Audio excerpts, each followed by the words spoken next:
Hi, I'm Denise Olasala, and this is my sister, Rosie Olasala. We're the Olasala sisters. Thanks for joining us today on another episode of Lit Bible Study with the Olasala sisters. So today we are in the, we're reading the Bible, the New International Version.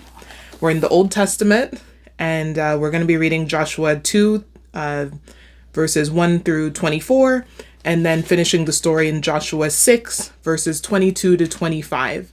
So the Old Testament, there's like an Old Testament and a New Testament in the Bible. The Old Testament comes first. It's the books of Genesis up until Malachi. And so we're in the book of Joshua. Just to give you a little bit of, right before I start reading, I'm going to get right to it. Joshua, so there was Moses who led the Jewish people out of Egypt when they were slaves. And he led them out to freedom.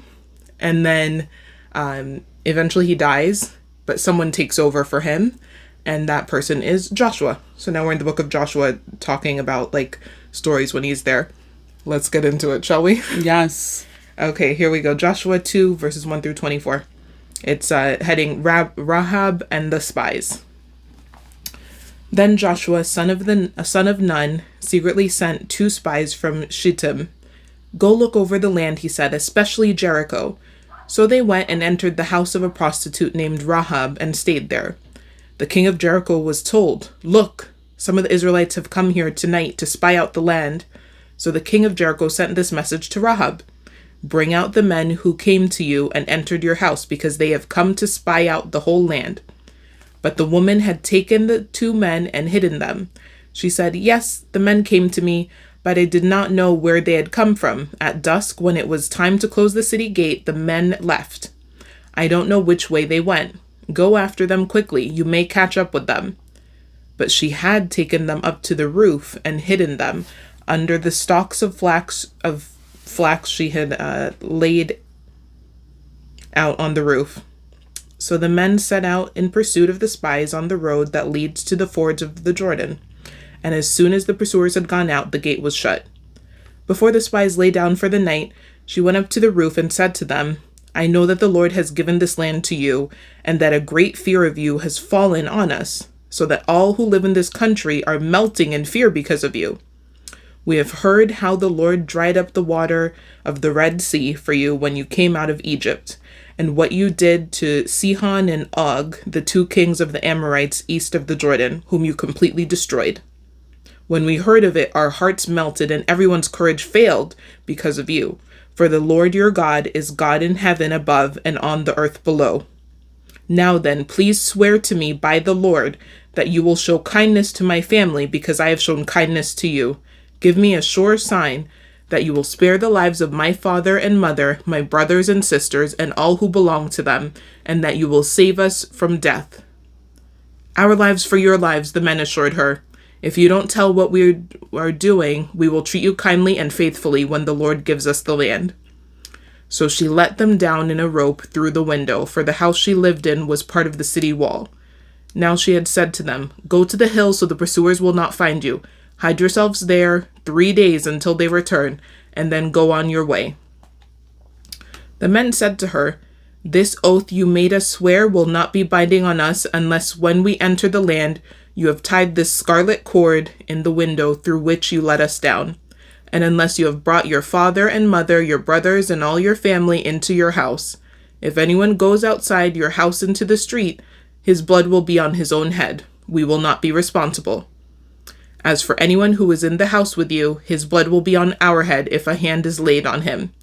But if you tell what we are doing, we will be released from the oath you made us swear." "Agreed," she replied. "Let it be as you say." So she sent them away, and they departed, and she tied the scarlet cord in the window. When they left, they went into the hills and stayed there 3 days, until the pursuers had searched all along the road and returned without finding them. Then the 2 men started back. They went down out of the hills, forded the river, and came to Joshua son of Nun, and told him everything that had happened to them. They said to Joshua, "The Lord has surely given the whole land into our hands. All the people are melting in fear because of us." So let's stop there and like just discuss what happened before we find out like what happens later. So, Rosie, what was your interaction with that story? Okay, so a couple of things that I found interesting. So Joshua, as you said, is the new leader. Background is that they have been conquering, like going through a bunch of nations and taking over them. Yeah. And then they just keep going. So now we're here. What was this place called? Did they say what it was called? This is Jericho. Okay. So now they're at Jericho and they're like, okay. Joshua's like, yes, Jericho's next. So he sends in the 2 spies because you need to know what's there, who's there, whatever it is they need to know. Okay. The 2 spies go in, and why did they pick this woman's house? Like, how did they know? Obviously, they have God with them. But doesn't this sound like a business trip that some guys are on, and somehow they ended up at the prostitute's house? How do you always find the prostitute's house, though? I feel like if I go someplace, like when we've gone on vacation that one time a long time ago. We went to the pharmacy. We went to a pharmacy because that was interesting to us. We went to the store to get some groceries. We stayed in the house or went to the beach or something. We went to the beach. We never found the we went on a boat. house, though. We didn't find the prostitute's We found house. a nail place so our mom could get her nails done. We found a nail salon. And then we walked around the town. We minded our business. Like, yeah. If you asked me, like, oh, Rosie, there were 15 prostitutes' house there. I'd have been like, where? But these guys, they went beeline. There it is. They opened the gate, got in, beeline to the prostitute's house. Yeah. And then so my question then is, so then she must be like a higher class prostitute, because then the king knew to ask by her. Name. Didn't he call her by name? He was like, well, some new men came into the city. I think they're of Joshua's people. They're trying to come. Ask Rahab. It just says he's the king of Jericho sent this message to Rahab. Rahab, he just knew, like, they're over there. If they aren't there right now, they were there. She can tell us, like, yeah. And then he just in his head knew that she's gonna give them up. So that's another thing. So I don't know. I just found that weird. And I liked that. You know what? She was just like, I already know you guys are coming here to take over. We've heard what you guys do. You take over nations, kill everybody, whatever the thing is. But for me and my family, can you keep us safe? Because I kept you safe. And I just loved that she didn't just think of herself. She was like, my mother, my father, my brothers, my sisters, their people. So like, I guess, their kids, their spouses. And, they had big families. And then they agreed. They're like, yeah. If they're in your house, because, of course, they had to put conditions now. Yeah. It wasn't just enough that, you saved our lives, so we'll save your life. They were like, yeah, you saved our lives, we'll save your life if you got to follow these other terms and conditions. It's like reading the terms and conditions of your cell phone. I just press, I agree. And then it's when I'm violating it, then they're like, what do you do when I need to fix it? You violate it. Was it in water? The answer is always no. No, it never. No. So it's like, if I had read those terms and conditions, I'd have seen, if it's in water, we won't replace it. So it's good they went over the terms and conditions. So let me just review them. So yes, you saved our lives. We saved your life. Whoever you want saved has to be in this house. If they go outside this house, that's not our responsibility anymore. They're gonna die. You have to tie the ribbon on your window. The scarlet. It has to be a scarlet one. If a blue, no. Has to be a scarlet. So scarlet, I'm thinking like a bright red. Yeah. Like a bright red ribbon has to be on that window. And there's that book, The Scarlet Letter. Thank you. That's interesting. Mm-hmm. Okay. And basically they were telling her she was a prostitute. Yeah. So, and that's the Scarlet Letter, yeah. Then, let me read my notes over here. Okay, so so the first thing, you have to do a scarlet ribbon on your window, this window. All your family that you want saved has to be in this house. Can't be outside at the yard. Can't be in the backyard. You got to be inside the house. Then you'll be protected. And then, if you tell anybody what we're doing here, the contract is null and void. You all dead with everybody else. Yeah. So, but I loved that she thought, first of all, she was doing something dangerous. Yeah. Because this was going against her own people. Then she was like, you know what? Let me save my entire family. I just love that she did that. And then she misguided the troops or the soldiers who came looking for these men. She hid the men and the spies. And then she told them, oh yeah, no. You know what? They were here. Actually, I don't know exactly where they went, but they went in that direction. And then now when they left, then she gave these men, the spies, directions on what to do. And then they were able to get out. Right. And that's just, she was just so brave. Yeah. And in her bravery, she saved her entire family. Yeah, I love that. That's what I take from it too. Her bravery, at least for her family. Now, like, you can think of the rest of Jericho. Well, she sold them the out. rules. But let's also talk about it. Now, she's a prostitute. So I don't know that the rest of the place really liked her. Because first of all, her house is on the cliff. No, not on the cliff. It's in the cave on the city wall. Yeah. I feel like you are not a part of the town.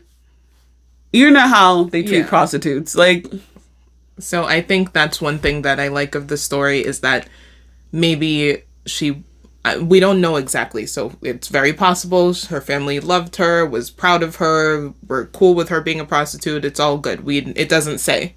But if we're thinking of like some of the in like Leviticus, which is another book of the Bible, there's like all these rules and stuff, and it doesn't seem like prostitution is like okayed. So let's just take it from that sort of lens that we're looking at it in. So what I like is that probably her parents weren't cool with what she did. They might even have disowned her. I don't know. Probably it was like shameful or something like that. Possibly. And then here she comes through for everybody. I just love that she still came through. And I mean, you don't have to be a prostitute for people to hate on you. So there's no like people can hate on you for just waking up in the morning and breathing. So beyond even that, but I'm just thinking it's nice that this woman who probably maybe her dad was annoyed with her, maybe her dad didn't like her anymore, her mom, her brothers or sisters, whatever, she was the scapegoat possibly of the family. Again, it doesn't say any of that. It was just what I read is what it says. But just thinking about it, and then she came through for the whole family and named them brothers and sisters and whoever else, and now she's going to be able to save all of them. That's wonderful. But there was still a condition. She didn't just name you and then you were protected at your house. You still had to come here. Yeah. So most likely she sent a message to them, or she walked to their house and was like, hey, so this is me, Rahab. Okay, let me reenact it. I'm Rahab. You know, I'm the black sheep of the family. And I go to Denise's house. Mm-hmm. Hello. Hey, Denise. How you doing? I know we don't talk a lot, but like, I need you to come to my house right now. The prostitute house. You need to come right now. House. No. No. I can't tell you why. I do my own work. I don't need to prostitute at the prostitution house. I can't tell you why. We all know why people go to your house. I just need you to come now. I'm not going anywhere. Remember when we were little babies and you said if I ever needed to have a time where I have to come to you and tell you something, you would just do it without questioning. Maybe I'm calling it. Here's that card right now. I'm using that card right now. Okay, I'm not going over there for prostitution though. You have to come right now with everybody. With everybody. Right now. Just come. Let me slowly walk over to get my children. You know she's grumbling. Slowly walk over. You know you're grumbling. Slowly. Had to pull the... You know, I think it's... Yeah, that's... Well, I mean, I think she should tell them. The terms and conditions said, you will not tell about what we're doing here. That's true. So she would have had to say it in a way that doesn't give away what's going to happen. Yeah. How are you going to say? How would you say it? Okay, how would I say it? I'd say, Okay, so I'm Rahab. I'm the prostitute of the family, the scapegoat. I'm the black angel sheep. of the family. Okay, so I'm knocking. Hey, Rosie. Servant, can you get that? Like, I swear, it's so hard to get good help. Are you sleeping? Rosie. Rosie Rose. Who's at the door calling me by my full government name? Rose. Where you at? Okay. What? So I need you to drop everything that you're doing. Your life is in danger. The only safe place is at my house. We need to leave. Immediately. The only safe place is at your house, so I can get the stench. Do I ever of come prostitution here? Do on I me. ever come here to talk about anything? You know, have I eaten any of your food? I'm the golden drank child. any of your wine? Like, we both I've can't never be shaming the even family. met my nieces and nephews. I've let you live in peace. Until today. You can't say today that you've let me live in peace because you're here. But do you understand? Not letting me live in peace. Look in my eyes and see the I can't seriousness. because then I might catch the prostitution bug. I can't look in your eyes. And I haven't been here to give you the prostitution bug until today. So come to my house. Your family's in danger, but my house is safe. But because your house is a cave? I'm only telling you this one time, but I have a way that you'll be safe at my house. You won't be safe here. We're fine. This is Jericho. And we we're can't popping. Mm-hmm. It is popping here. Nobody... How many years have we lived here in peace? You know what, Rosie? Let me stop you right there. Because I'm Rahab, and I just wanted to tell you because I knew that as you were dying later, I know you'd say, if only somebody had told me, I would have made different choices. So now when you're dying and whatever it is that happens, just remember this moment. You know what? No. What you're not gonna do. I'm gonna leave. What you're not gonna do. I already left. You know what? It's too late. I put my earphones in. Servants, let's get this house together because she's not gonna have the last word on me. And when my door closes tonight, I'm locking it shut. The same way this whole family locked me out of it. You thought I didn't remember? That was Father. I'll lock it shut. Father Nobody did that. will be coming in. Father did that, not me. Yeah, okay. I'm going home now. I'm just a daughter. Keep being just a daughter. Going back to the city walls. Servants, let's go. Let's pack everything. Let's go. That's how I would say. I would try and say something. You know what I mean? Like she's not gonna do. And bring it like that. Like, you know how we do think of that in real life though. Like, if you're in a situation, you're like, if I had more information, I would have made a different, choice. But okay, so so there we are with Rahab. And then, so now let's read at Joshua 6:22-25. So from in between, you guys can read there if you want, but it was like, there's a lot that happens. Like they crossed the Jordan River and they're just preparing for battle and all this stuff. And then there's this like big circumcision that happens. And then now they're taking Jericho. Yeah, there's like a lot of circumcisions in the Old Testament. And sometimes, I forget who it was, they'll be like 90 years old getting circumcised for the first time. It's crazy. Well, yikes. All right, so that was a detour for a second. Gotta catch up. Joshua chapter 6, verses 22-25. Circumcisions for men. Oh, yeah, for men, not women. Joshua said to the two men who had spied out the land, "Go into the prostitute's house and bring her out and all who belong to her, in accordance with your oath to her." So the young men who had done the spying went in and brought out Rahab, her father and mother and brothers and all who belonged to her.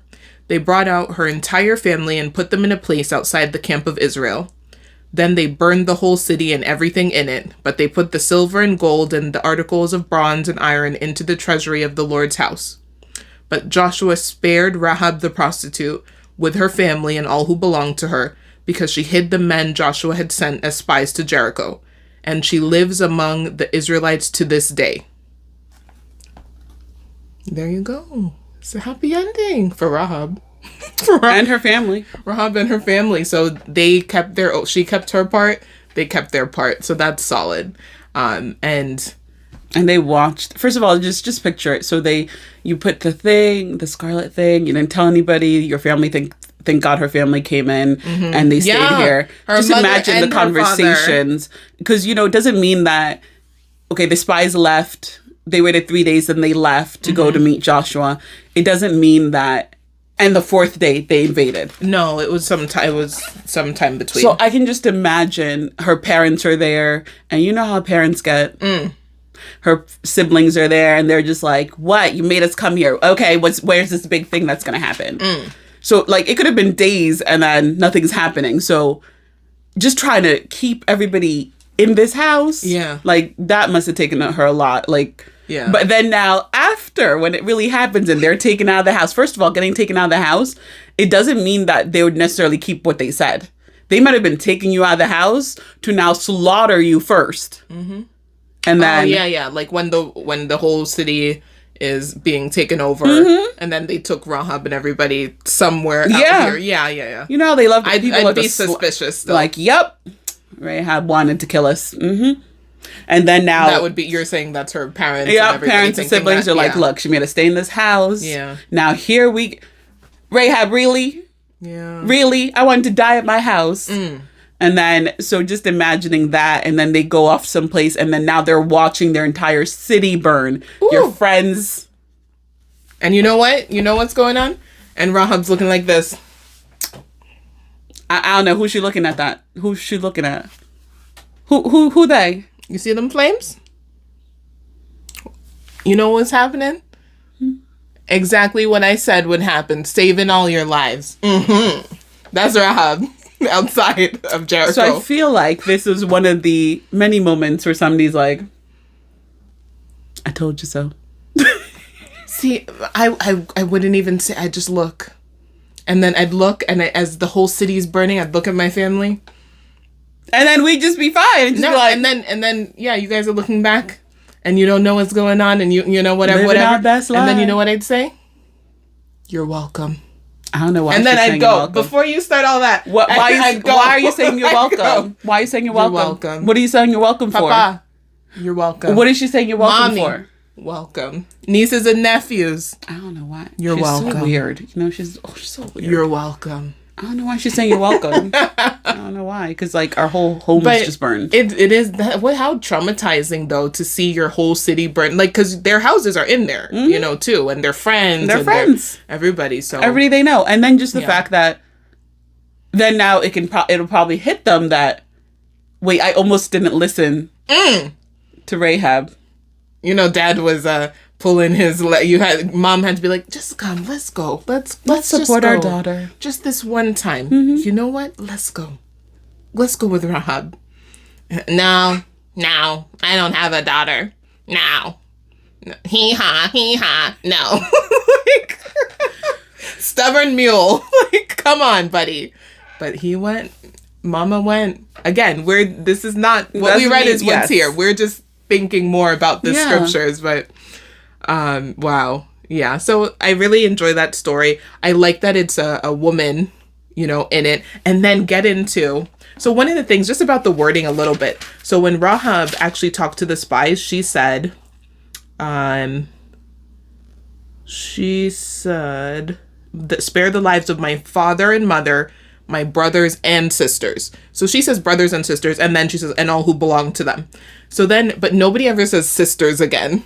So then the men, when they say it back to her, the spies, they're like, unless you've brought your father and mother, your brothers, and all your family into your house. Like, screw those sisters. What? Yeah, all the people. Okay. Then Joshua, I think, he also, it says later now, so the young men who had done the spying went in and brought out Rahab, her father and mother and brothers, and all who belonged to her. And so again, they just don't mention the sisters. I don't know, like, that's a little weird, but obviously it's everyone who belonged to her. It's fine. And then, I think it's just, I just thought that was interesting as far as the wording of it. But Joshua, he made good on it, and it was like a deal that the spies made. And then Joshua could still, when they come back, Joshua could be like, we don't talk to prostitutes, no. Yeah. But at least him also as a leader honored that, and then took her and her family out, and then burned the whole thing to the ground. Burned it. So yeah, so that's certainly, that's a good story, in that it's interesting, in that it's a woman playing a huge part. I think the whole thing of that, you know, like the way you said, Joshua and all the Jewish people who had been led out of Egypt, they're going around conquering. God is supporting all of them, and it's bringing, she said they were melting with fear, like several times she kept saying when they heard of this, melting with fear. And I guess that's like the glory of God, you can say. So like when you're, because they were capturing those places because God said like, yo, it's all yours. Like, just follow me and follow the plan. I'm going to give it all to you. Okay, first of all, just that part where you just said that reminds me of in The Lion King, when Papa shows baby Simba Yeah. what the land is, what he will inherit when he is king. Right. And then he goes, everywhere the sun touches is your land. Hello. So I could just imagine, like, Yeah, God was God like, being like, everywhere I'm going to give it all to you. is yours. Yeah, but there's like a bunch of just people who live there. Listen. No, but there's like so many. Listen. But If you listen, it's all yours. And But- so through Moses and Joshua, even though there's a bunch of hiccups or sometimes they don't listen, and when they don't listen, then it just falls. Like, it does People not die. work. People die. You have don't to get kill the people. land. Like, all this stuff happens. So many But when they punishments. follow, it works for them. So now that's what people are hearing, the glory of God. Like, these people who have never met, they just know, okay, there was this group, they were in Egypt, somehow they got out and the water parted for them. And then now here they're coming. So they keep hearing, okay, and they took down these kings and they took that land and they took down this other king and they took that land, because their God is in heaven, but also in earth with them. Like, they knew these are protected people. These are people of success. These are people who take your land. like, With can they go quickness. around my land though? Can you not take my No, land? Just they go come around in for your land. When you hear them, it's already too late. So that was the melting with fear. And I think so this was like actually like more reality of like, they're taking land, they're killing people. Like, it's not like a cute It's thing. not cute. This is like gory, people losing their lives fighting sort of thing. But if we look at it in our own lives today, so I guess it's like, if we could just follow, God, and do the right things and live our lives in a righteous way and in a holy way, then things would probably fall to our feet. Like, as far as not in like a worshiping a sort of way, but just in our life would probably be like in order, correct? Because this is before, let's get into this real quick and then we can finish it. This is before social media. This is before a phone. This is before a telegram. And these people are melting with fear over everything you've done over there. Like, do you understand how God let that message spread? Without Instagram and Facebook and YouTube and whatever, God spread that message for thousands of miles away. And it was just so that Joshua and the Jewish people could take the land, and so that it would be easier. And so they would melt with fear when you came into the vicinity. So I really like this story. And yeah, thank you guys for joining us in this episode of Lit Bible Study with the Olusala Sisters. Be blessed. Please remember to like, comment, and subscribe.